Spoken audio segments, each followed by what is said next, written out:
मस्जिद? कौन सी मस्जिद? वहां पे तो राम मंदिर था, भगवान श्री राम का जन्म स्थान। आपको कैसे पता कि राम लल्ला वहीं पर पैदा हुए थे? नहीं तो पाकिस्तान में पैदा हुए थे, कराची या लाहौर में। Silence please. अभी पहले के टाइम में बर्थ सर्टिफिकेट तो मिलता नहीं था जो मैं आपको लाके दिखाता है। ये देखिए sir, this is the date of birth.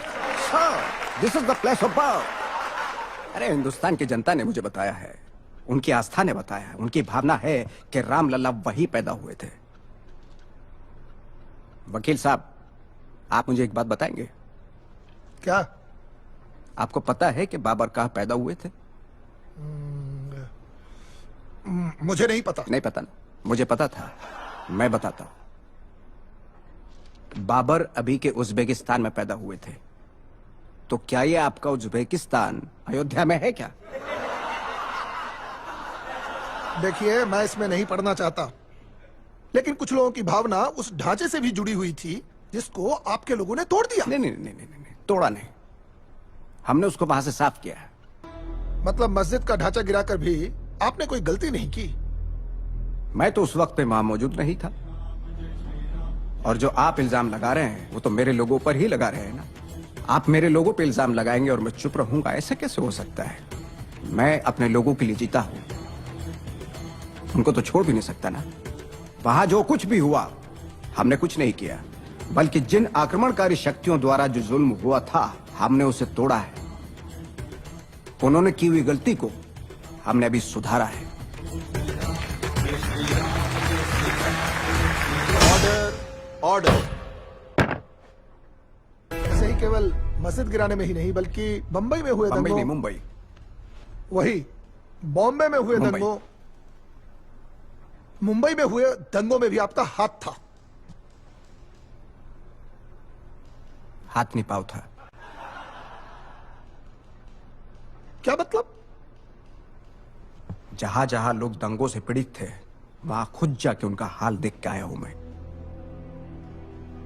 बेशुमार कत्ल करने के बाद भी लोग खुलेआम सड़कों पे घूम रहे थे।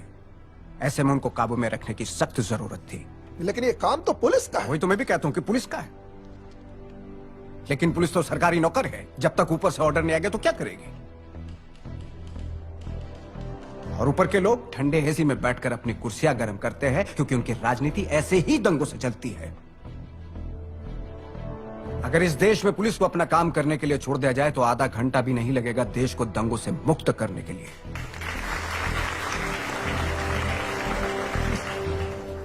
आप भी तो ऐसे ही दंगों की राजनीति करते हैं। नहीं नहीं नहीं, मुझे ऐसी राजनीति करने की जरूरत नहीं, लेकिन जब देश की बात आती है तो मैं राजनीति का खेल नहीं करता। आप तो खेल में भी राजनीति करते हैं।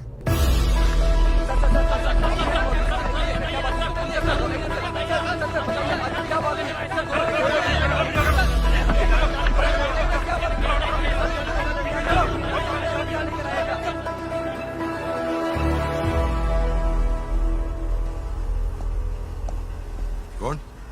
दिलीप वेंगसरकर आणि जावेद मियादाद आलेत म्हणून सांगा. हॅलो. वेळ घेतलीये साहेबांची. ओके. दिलीप वेंगसरकर आणि जावेद मियांदाद आलेत. कोण? दिलीप वेंगसरकर आणि जावेद मियांदाद आलेत. काय करायचं? हा थांबा, वरती विचारून सांगतो.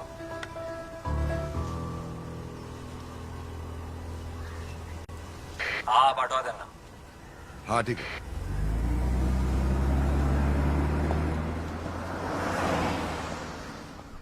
साहेब, जावेद इथे एका टीव्ही कार्यक्रमासाठी आला होता, तर तुम्हाला बघावं आणि भेटावं अशी त्याची इच्छा होती. बर, दे दे। सो म्हणून घेऊन आलो त्याला. थँक्स. आलू वड़ी खाओ, तुम्हारे यहाँ नहीं बनेगी कभी भी।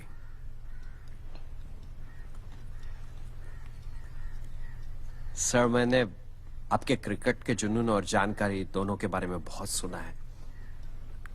वो हमारी ये ख्वाहिश थी कि, मेरा मतलब है कि हमारी आपसे गुजारिश थी कि हिंदुस्तान के साथ फिर से क्रिकेट मैचेस शुरू हो जाए तो.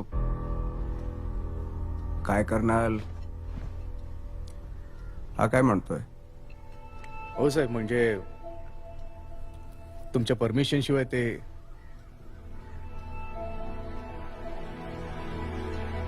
हाँ साहब, सोचिए अगर दोनों मुल्कों में फिर से क्रिकेट मैचेस शुरू हो जाए तो हालात और भी सुधरेंगे। बियर पियोगे? Beer sir? नहीं, थैंक यू। आपका सिक्सर याद है मुझे। Excellent shot. Thank you sir. बहुत अच्छा खेला था आपने। उस गेंद के समय आपके मन में क्या चल रहा था? नहीं सर, ऐसा तो कुछ नहीं चल रहा था। हाँ, बस आर पार की बात थी तो ठोक दिया। लेकिन सच बताओ तो सर, उस पूरे मैच में सिर्फ एक गेंद चेतन शर्मा ने वो खराब फेंकी थी, वरना आप उसका बॉलिंग एनालिसिस देखेंगे तो आपको पता चलेगा कि उसने पूरे मैच में बहुत अच्छी बॉलिंग की थी सर। लेकिन हमारे साथ हारने के बाद यहाँ सब लोग उस पर टूट पड़े थे। अफसोस। हाँ, ऐसा ही है। पाकिस्तान के खिलाफ हम हर जंग सिर्फ जीतना चाहते हैं।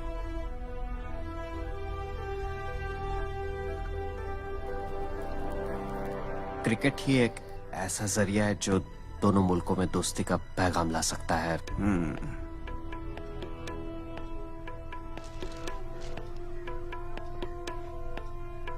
क्या सोचते हो? नहीं सर, मैं बस ऐसा सोच रहा था कि आप प्लीज क्रिकेट को मत रोकिए, दोनों मुल्कों में क्रिकेट होने दीजिए, इंशाल्लाह हमारे लिए बेहतर होगा। आप अपने देश के क्रिकेट के बारे में सोचते हैं और मैं मेरे क्रिकेट खेलने वाले देश के बारे में सोचता हूं।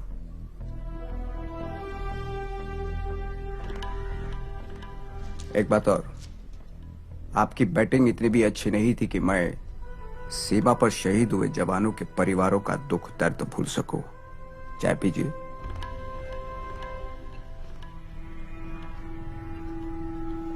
वैसे सर, इस सिलसिले में यहाँ की गवर्नमेंट भी आपसे बात करना चाहती है। खेल के लिए गवर्नमेंट की नहीं, ग्राउंड की जरूरत पड़ती है।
कुछ दिनों पहले 4 लोगों को हिरासत में लिया था, उनकी इंक्वायरी भी की।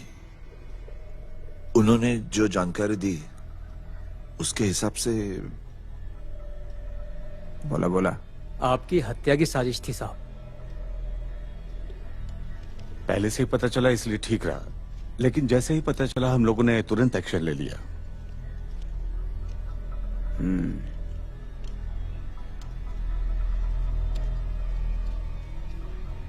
कौन थे?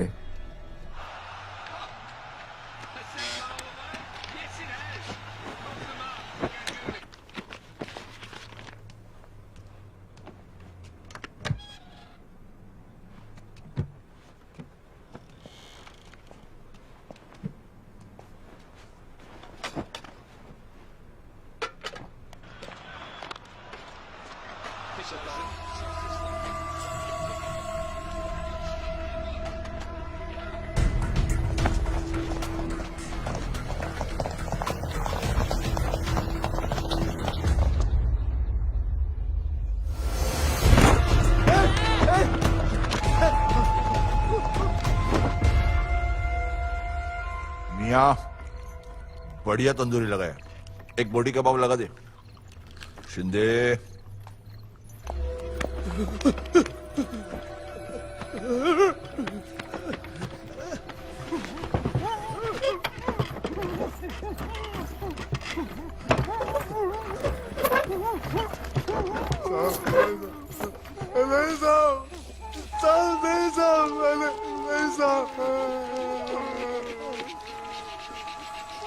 मियाँ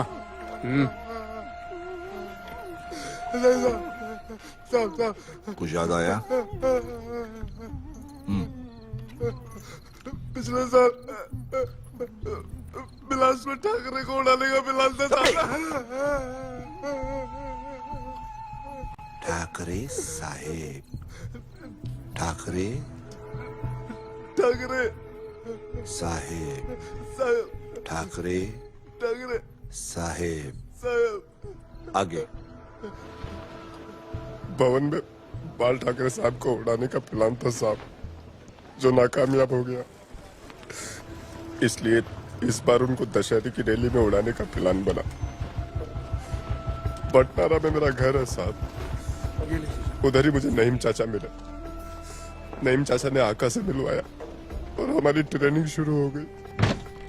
हमें यहाँ का पूरा नक्शा समझाया गया साहब, और आका बोले इस चीज को अंजाम दोगे तो तुम्हें जन्नत नसीब होगी।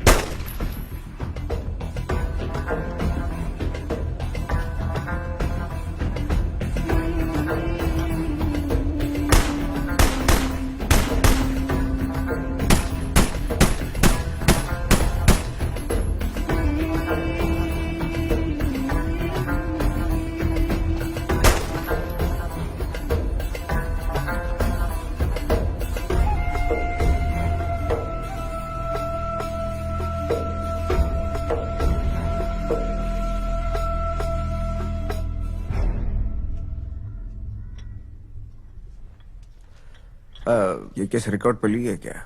नहीं। मतलब आज के बाद ये कभी भी किसी को न दिखे, इसका ध्यान रखना। सर यहाँ छोटी छोटी बातों पे दंगे भड़काए जाते हैं। दंगे होते हैं और मरते हैं अपने ही लोग। लेकिन साहब सावधान रहना होगा। कुछ दिनों के लिए जरूरी ना हो तो घर से बाहर आना जाना अवॉइड करेंगे तो बेटर है। हो सके तो मुंबई के बाहर अरे बिल्कुल। इन आतंकवादियों के डर से। इलेक्शन सर पे है, प्रचार और मीटिंग के लिए पूरे महाराष्ट्र का दौरा लगाना पड़ेगा, और मेरे सैनिक मुझे प्रोटेक्शन देने के लिए समर्थ है। Why to take a risk sir?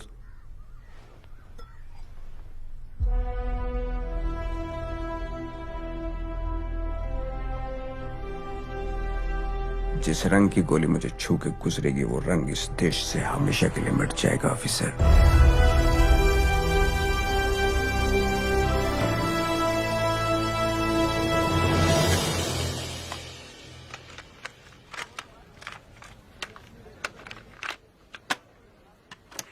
मेरे तमाम हिंदू भाइयों बहनों और माताओं, हिंदुस्तान सम्राट शिवसेना प्रमुख श्रीमान बाळासाहेब ठाकरे।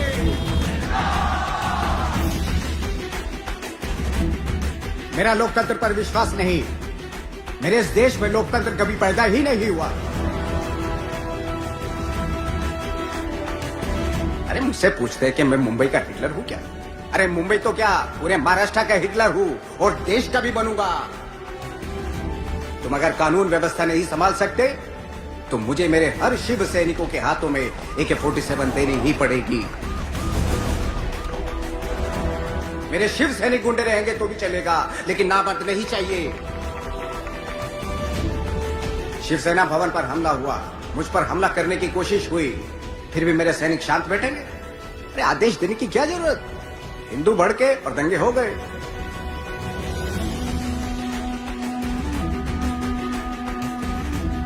अरे कौन सा औरंगाबाद? उस औरंगजेब की कैसी याद? अगर किसी को याद करना ही है तो उस भूमि पर संभाजी महाराज को याद करो, कोई औरंगाबाद नहीं। आज से इस भूमि को संभाजी नगर कहेंगे।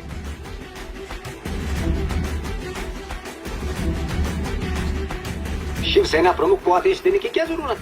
किसी भी महिला की तरफ नजर उठाने की हिम्मत नहीं होनी चाहिए। ये जिम्मेदारी मेरे सैनिकों की है।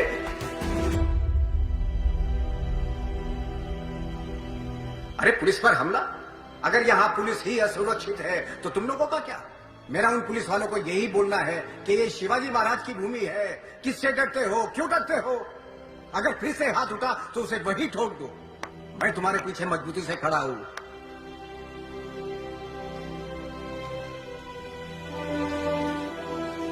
ये लहरें नहीं, महासागर है, और ये महासागर ऐसे ही कायम रहेगा। इस महाराष्ट्र में शिव शाही का भगवा लहराएगा, मतलब लहरा के रहेगा। ये मेरा आप सभी को वचन है।